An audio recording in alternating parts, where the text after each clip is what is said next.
Então nós vamos estudar agora aglomerados de estrelas e populações estelares. Populações de estrelas, né? Nós já vimos alguma coisa sobre aglomerados de estrelas. Nós vimos que aglomerados são muito úteis para determinar a idade das estrelas, né? Colocando as estrelas de um aglomerado no diagrama HR, a gente consegue determinar a idade dessas estrelas. Hoje nós vamos estudar os aglomerados num sentido um pouquinho diferente. Nós vamos introduzir a ideia de populações estelares. Tá? São populações que têm características diferentes na Via Láctea, mas é um raciocínio que se aplica também em outras galáxias, pelo menos nas galáxias espirais, né? Aliás, o conceito de populações estelares foi descoberto primeiro em Andrômeda. E depois se verificou que na Via Láctea esse conceito também se aplica. Das populações 1 e população 2, né? Nós podemos dividir os aglomerados de estrelas basicamente em duas categorias. Os aglomerados abertos, que são famílias de estrelas relativamente pouco numerosas, né? 100 estrelas, menos de 1000 em geral, estrelas. Em geral, são jovens, tendem a ser estrelas jovens. Isto é, o aglomerado se formou há relativamente pouco tempo, comparado com a idade da Via Láctea, comparado com a idade da galáxia, né? E o que é muito importante são de metalicidade alta. O que é metalicidade? É a composição química dos elementos pesados. E por elementos pesados, aqui nesse contexto de populações estelares e de metalicidade estelar, é tudo o que vai de carbono para cima. Carbono, oxigênio, nitrogênio, neônio.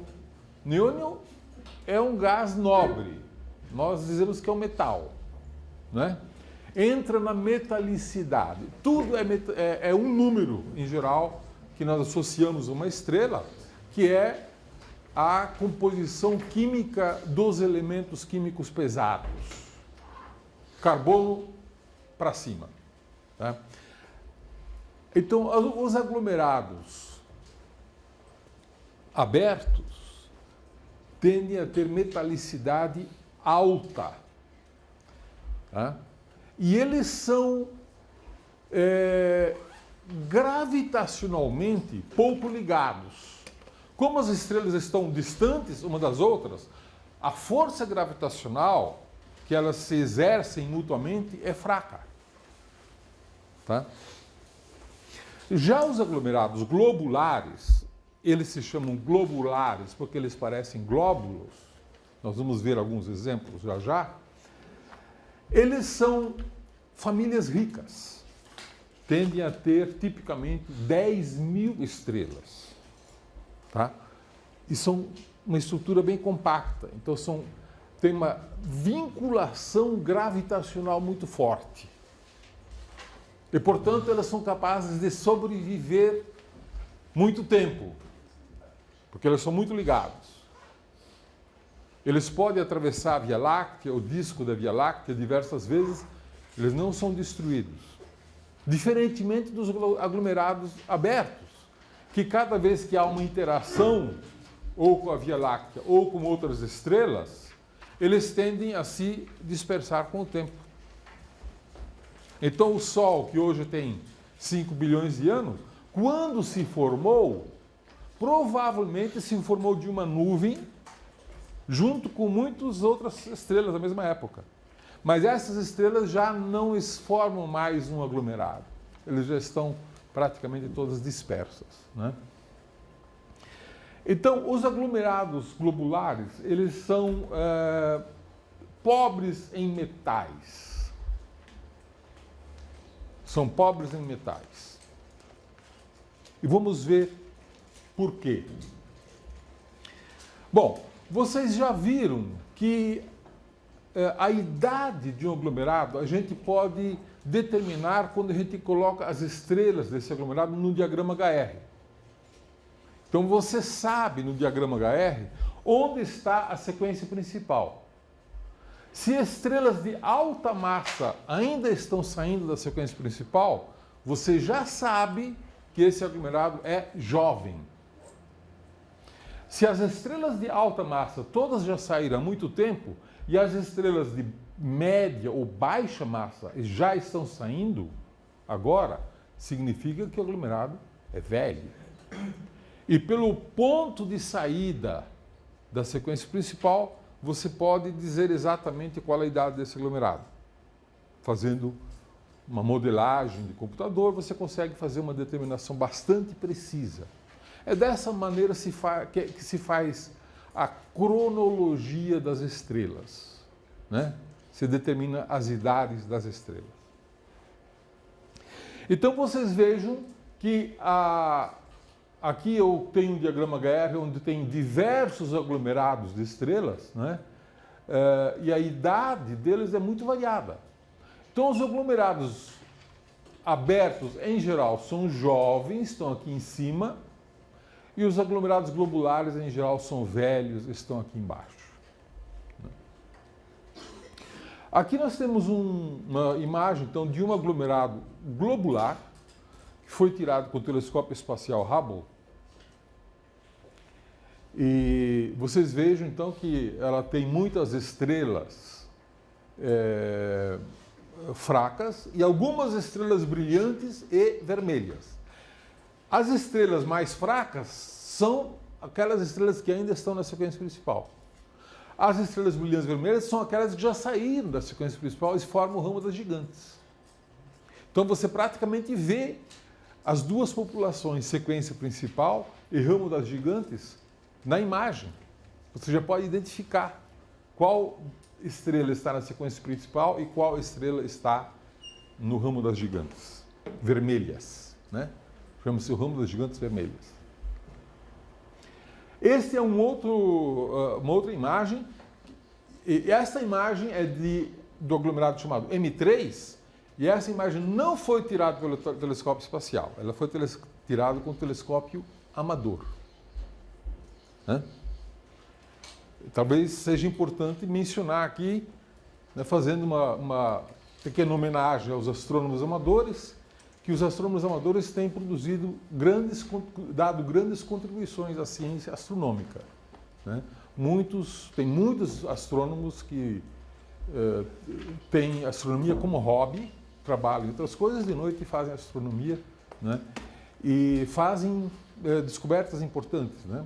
Sempre fizeram e atualmente eles estão com muitos equipamentos sofisticados e também as descobertas estão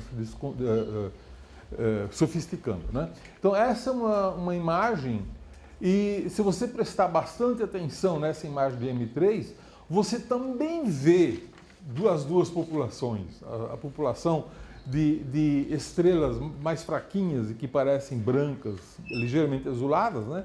E umas estrelas mais brilhantes e mais amareladas, mais avermelhadas, que é o ramo das gigantes vermelhas, né? Então, numa imagem colorida de um aglomerado globular, no aglomerado é mais aberto, é mais difícil porque tem muito menos estrelas, né? Mas no aglomerado tem muitas estrelas e você consegue rapidamente identificar essas duas populações, né? E aqui você consegue, inclusive, ver uma terceira população, diretamente na imagem do aglomerado. Esta imagem foi tirada com o telescópio espacial Hubble, que produz imagens de grande nitidez, né? Então, esta parte aqui, esse quadradinho, ele foi ampliado para esta imagem aqui, né? É o aglomerado M4. E aqui, além de estrelas bem brilhantes, que devem estar no ramo das gigantes, você vê estrelas mais normais, que devem estar na sequência principal, e aqui você vê umas estrelinhas azuis, com círculos em torno. Esses círculos, evidentemente, foram desenhados para chamar a atenção para vocês onde que estão as anãs brancas. Então você consegue ver, na verdade, 3 populações. Claro, você precisa de uma boa imagem tirada com o telescópio espacial, né? Senão é muito difícil de você ver as anãs brancas. Aqui você vê um outro aglomerado que não é exatamente um globular nem muito aberto, mas você vê que tem também as 2 populações, né, de estrelas azuis, brancas azuis, que são a sequência principal, e as gigantes vermelhas, e aqui uma anã branca, né? É provável que esse aglomerado tenha uma idade meio intermediária. Ele é suficientemente velho para já ter formado uma anã branca, mas suficientemente novo para não ter formado muitas, ter formado poucas. Então você vê só uma, né? É uma outra maneira de você sugerir qual é a idade de um aglomerado. E aqui então temos o mais famoso aglomerado aberto, que vocês certamente já viram ao olho nu, é fácil de ver, né? Que é o aglomerado das Pleiades. E esse aglomerado das Pleiades, como você vê, é uma família mais solta, né? Uma família mais dispersa, bem diferente dos aglomerados globulares, né? Então, é claro que um aglomerado desse, com muitas interações com outras estrelas que se chocam, passam por elas, e o próprio aglomerado pode eventualmente cruzar o disco da Via Láctea, ele vai se diluindo. As estrelas vão adquirindo velocidade e fugindo do aglomerado, de tal maneira que daqui a 1 bilhão de anos, talvez seja difícil de reconhecer o aglomerado da maneira como a gente pode reconhecer hoje, né? E esse aglomerado tem uma outra característica que é muito didática, que é o seguinte: além das estrelas azuis, você não está vendo nenhuma estrela vermelha, né? Por que será? Porque são todas azuis ainda. Elas não existem ainda o ramo das gigantes. Você ainda vê o resto da nebulosa que formou as estrelas. As estrelas se formam de uma grande nebulosa, que se contrai, formando... E durante muito tempo, essa nebulosa ainda deixa suas marcas de gás, que faz parte daquela nuvem inicial que formou o aglomerado, né? Então, o aglomerado das Pleiades é um aglomerado aberto que ainda, digamos, guarda os requisitos da sua formação. Aqui nós temos 2 outras imagens que também foram obtidas por amadores, por astrônomos amadores, né, de aglomerados globulares. Eles muitas vezes gostam de fazer imagens bonitas por deleite, né, por puro hobby, né? E aqui você vê, então, NGC 2516, né, a grande maioria das estrelas bem azuis. Mas tem algumas estrelas de cor já mais avermelhada. Tem que tomar cuidado, porque pode haver, algumas dessas estrelas podem ser não membros do aglomerado. Pode ser estrelas da galáxia que, por acaso, estão projetadas nesse espaço, né? E aqui, um outro aglomerado, que é M7, de estrelas jovens, na frente das estrelas do disco da Via Láctea. Vocês veem a diferença entre as cores, né, das estrelas jovens desse aglomerado e as estrelas típicas da Via Láctea, que são muito mais evoluídas, muito mais vermelhas e muito mais, de menos massa, né? Aqui, novamente, nós temos 2 outros aglomerados. Um mais evoluído, onde você já vê estrelas do ramo das gigantes, e outro menos evoluído, que ainda mantém marcas da nuvem que formou as estrelas originais, né? Ok. Populações estelares. Nós costumamos falar em 3 populações. População 1, população 2 e população 3. Por que 1, 2, 3? É a ordem em que as populações foram descobertas. E que é a ordem inversa da história da formação das estrelas. As estrelas de população 3 se formaram primeiro, depois as estrelas de população 2 e finalmente as estrelas de população 1.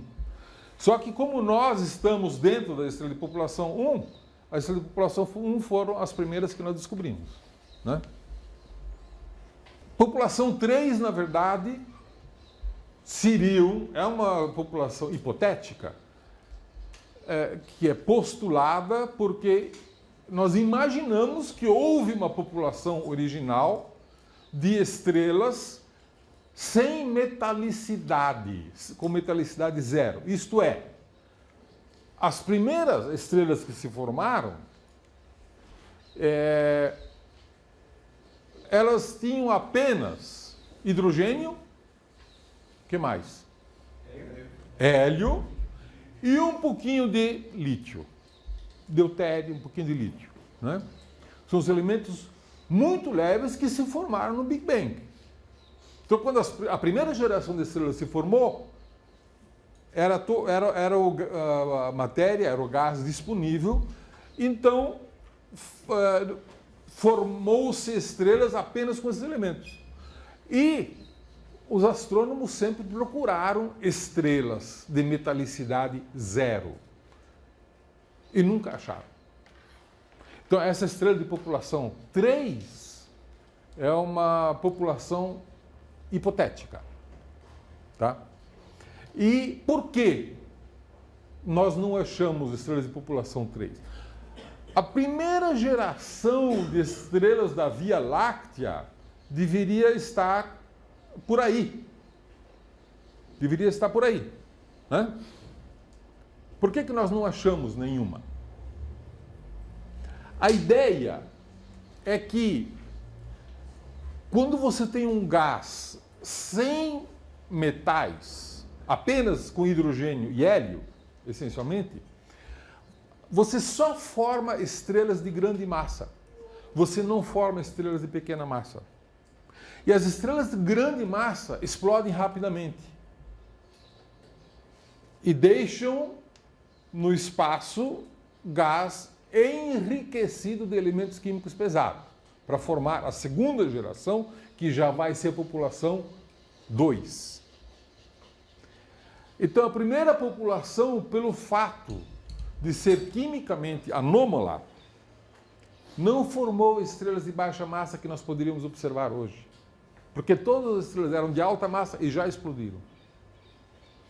Então, uma ideia é que a gente deva olhar a formação das galáxias, que as galáxias, quando se formaram, e para isso a gente tem que olhar a uma distância de 12 bilhões de anos-luz, né? Talvez lá a gente possa observar estrelas de população 3. Né?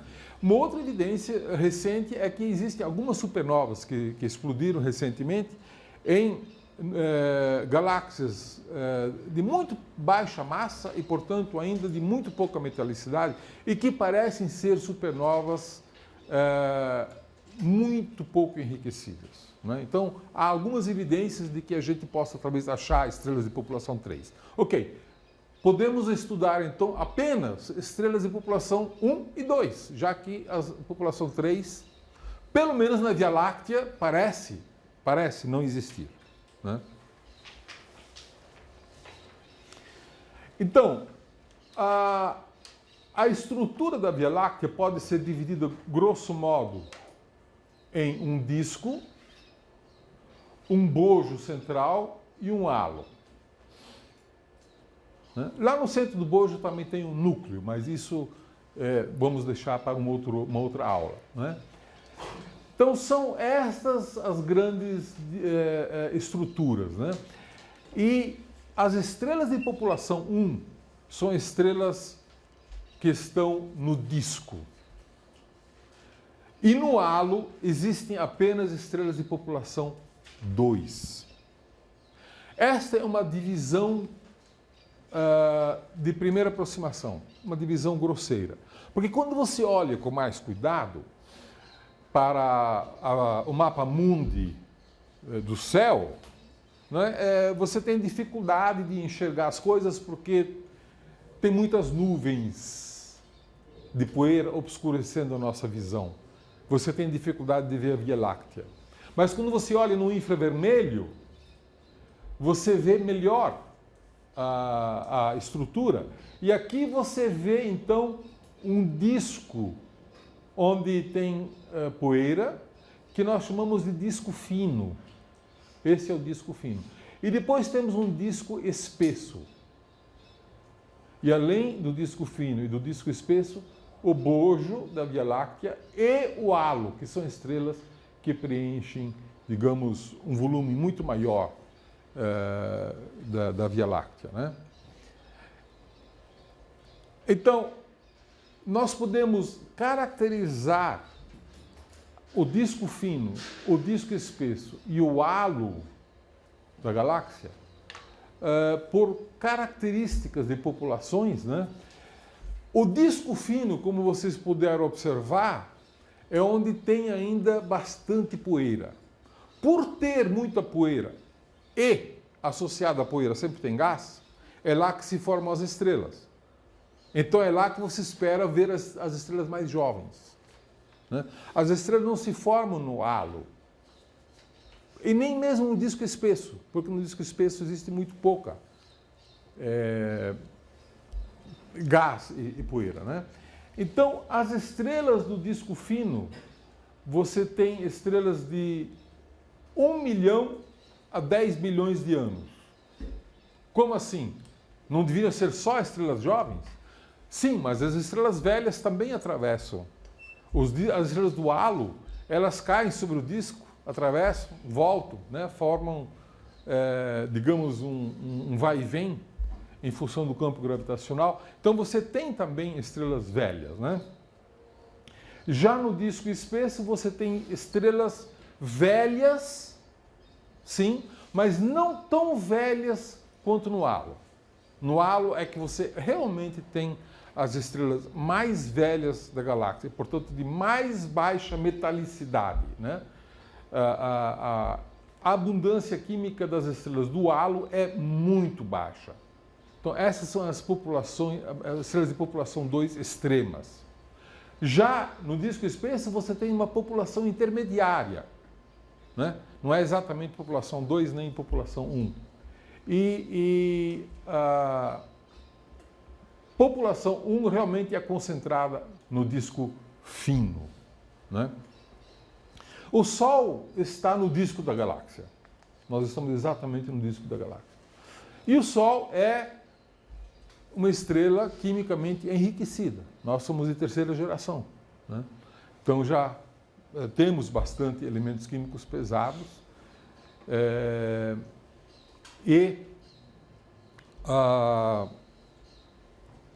é consequência, né, do fato de a matéria que formou o Sol já ter sido reciclada pelo centro das estrelas 2 vezes. E essa matéria foi jogada para o espaço, formou uma nova geração, processou, foi jogada novamente no espaço, né? Então, o Sol é uma estrela de população 1. E as estrelas de população 1 são as estrelas que foram inicialmente mais estudadas, né? Porque a nossa vizinhança é rica em estrelas de população 1. E a população 2, na verdade, demorou para ser descoberta.